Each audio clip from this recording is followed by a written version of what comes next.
सहकारी इलाहाबाद हाईकोर्ट ने सहारा की सहकारी समितियों के खिलाफ एड जांच रद्द करने से किया इनकार।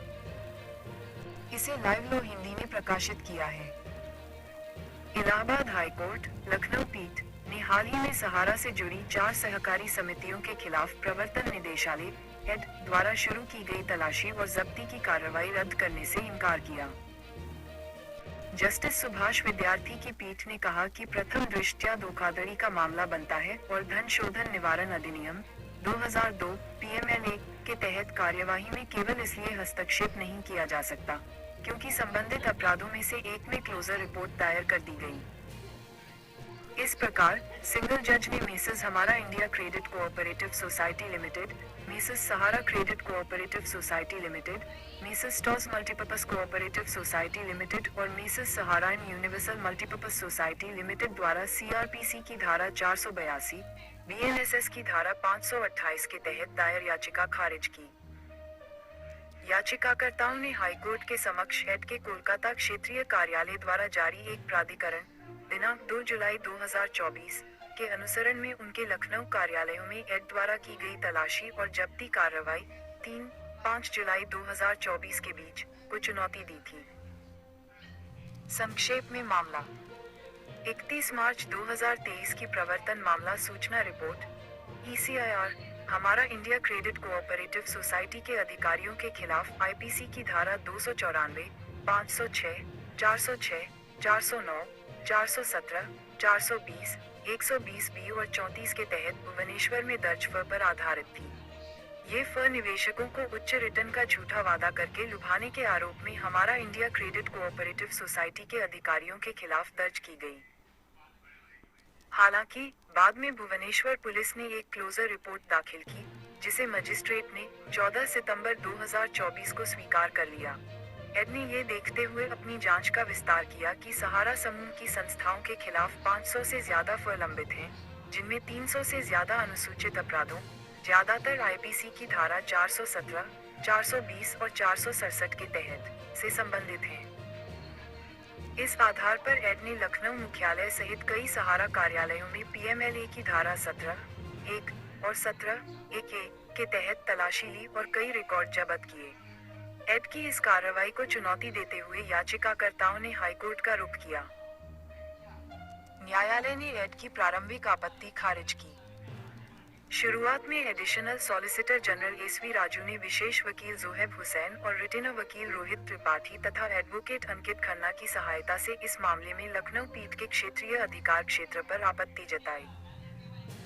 ये तर्क दिया गया कि संबंधित ECIR कोलकाता में रजिस्टर्ड थी, आय का स्तरीकरण वहीं हुआ था, न्यायाधिकरण भी वहीं स्थित था, इसलिए कोलकाता की अदालतों के पास कार्यवाही की वैधता की जांच करने का क्षेत्रीय अधिकार क्षेत्र होगा। हालांकि हाईकोर्ट ने इस प्रारंभिक आपत्ति को खारिज कर दिया, क्योंकि उसने कहा कि चूंकि तलाशी और जब्ती लखनऊ में की गई, इसलिए वाद का एक हिस्सा लखनऊ पीठ की क्षेत्रीय सीमा के भीतर उत्पन्न हुआ। जस्टिस विद्यार्थी ने ये भी कहा कि सहारा समूह के सभी खाते और रिकॉर्ड लखनऊ में रखे गए और मामले में 2.98 करोड़ रुपए लखनऊ से जब्त किए गए। यहाँ तक कि समूह की बैठकें और धन प्रबंधन भी वहीं हुआ था। कोर्ट ने ये भी कहा कि चूंकि याचिकाकर्ता व्यवसाय करते हैं, उनके कार्यालय लखनऊ में है, इसलिए वे लखनऊ में भी पीएमएलए की धारा 42 के तहत अपील दायर कर सकते थे और यही सिद्धांत सीआरपीसी की धारा 482 याचिका पर भी लागू होता है। इस प्रकार हाईकोर्ट ने निष्कर्ष निकाला कि वह याचिका पर सुनवाई करने के लिए सक्षम है। याचिकाकर्ताओं के तर्क। मामले के गुण दोष के संबंध में सीनियर एडवोकेट विक्रम चौधरी ने एडवोकेट नदीम मुर्तजा, अमरेंद्र नाथ त्रिपाठी, भीम त्रिपाठी, राम साजन यादव, संजीव कुमार मिश्रा और पार्थ आनंद की सहायता से तर्क दिया कि भुवनेश्वर फ में संबंधित मजिस्ट्रेट द्वारा क्लोजर रिपोर्ट स्वीकार किए जाने के बाद पीएमएलए की कोई कार्यवाही जारी नहीं रह सकती।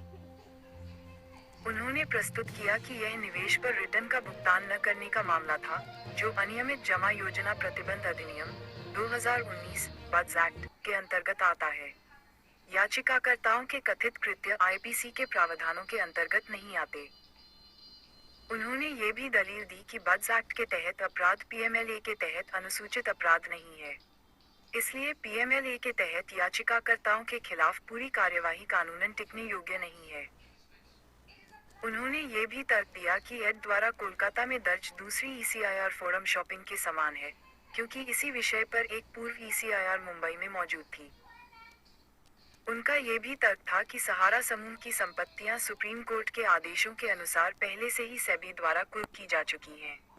इसलिए एड द्वारा उन्हें पुनः कुर्क नहीं किया जा सकता।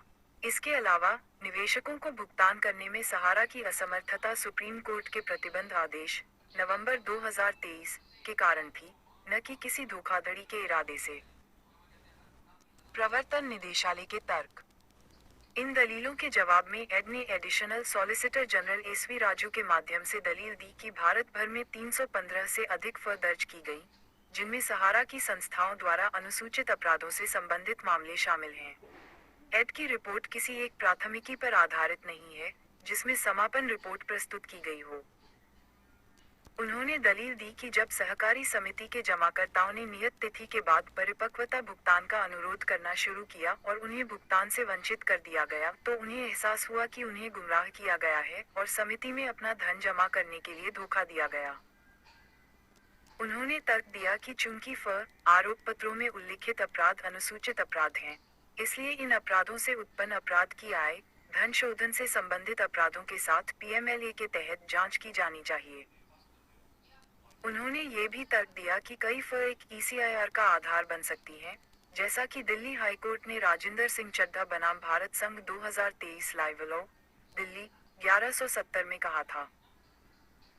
उन्होंने आगे कहा कि भले ही वर्तमान मामले में बड्स एक्ट के अपराध शामिल हों, उस अधिनियम की धारा 35 स्पष्ट करती है कि यह अन्य कानूनों के अतिरिक्त है, न कि उनके उल्लंघन में, इसलिए आईपीसी के प्रावधान भी साथ साथ लागू हो सकते हैं। हाईकोर्ट की टिप्पणियां। इन दलीलों की पृष्ठभूमि में पीठ ने शुरुआत में ही कहा कि एक ही फर्म में क्लोजर रिपोर्ट दाखिल करने से एड को अनुसूचित अपराधों से संबंधित अन्य फर्म की जांच करने से नहीं रोका जा सकता। अदालत ने याचिकाकर्ताओं के इस तर्क को भी खारिज कर दिया कि निवेशकों को रिटर्न का भुगतान न करना बड्स एक्ट के तहत अपराध होगा। इसमें भारतीय दंड संहिता आईपीसी की धाराएं नहीं लगेंगी, क्योंकि पीठ ने कहा कि धारा 35 स्पष्ट करती है कि यह अधिनियम आईपीसी के अतिरिक्त है, न कि उसके अधीन। महत्वपूर्ण बात यह है कि अदालत ने एड के प्रति शपथपत्र का हवाला देते हुए कहा कि सहारा समूह की सभी जमा स्वीकार करने वाली संस्थाओं ने मेसेस सहारा इंडिया की समान शाखाओं, समान एजेंटों और बैंक खातों सहित अन्य बुनियादी ढांचे का उपयोग किया। पीठ ने एड के इस स्पष्ट आरोप पर भी विचार किया कि धनराशि पुनः जमा करते समय बैंक खातों में कोई अंतरण नहीं किया गया। केवल विभिन्न संस्थाओं के खातों का समायोजन किया गया तथा सभी महत्वपूर्ण निर्णय लखनऊ स्थित मुख्यालय द्वारा लिए गए और सहकारी समिति या उसके सदस्यों के हित में कोई भी निर्णय नहीं लिया गया। वास्तव में पीठ ने उल्लेख किया कि एड ने यह भी आरोप लगाया कि सहारा समूह की एक योजना की परिपक्वता राशि मौजूदा नई योजना में पुनः जमा कर दी गई। इसके लिए कोई बैंक खाता अंतरण नहीं किया गया और जमाकर्ताओं के पास अपनी दूसरी मौजूदा योजना में पुनः जमा करने के अलावा कोई विकल्प नहीं बचा, क्योंकि मेसेस सहारा इंडिया का शाखा कार्यालय पुनर्भुगतान नहीं कर रहा था। इस पृष्ठभूमि में जस्टिस विद्यार्थी ने कहा कि इन आरोपों से प्रथम दृष्टया याचिकाकर्ताओं द्वारा धोखाधड़ी का अपराध सिद्ध होता है, जिसके लिए उन पर मुकदमा चलाया जाना आवश्यक है। अदालत ने आगे कहा कि आरोपों की सत्यता का ट्रायल केवल मुकदमे के दौरान ही किया जा सकता है, न कि सीआरपीसी की धारा 482 के तहत याचिका में। परिणामस्वरूप, याचिका खारिज करते हुए जस्टिस विद्यार्थी ने इस प्रकार टिप्पणी की। उपर्युक्त तथ्य प्रथम दृष्टया याचिकाकर्ताओं द्वारा धोखाधड़ी का अपराध किए जाने का संकेत देते हैं, जिससे उन पर इस अपराध के लिए मुकदमा चलाया जाना उचित प्रतीत होता है।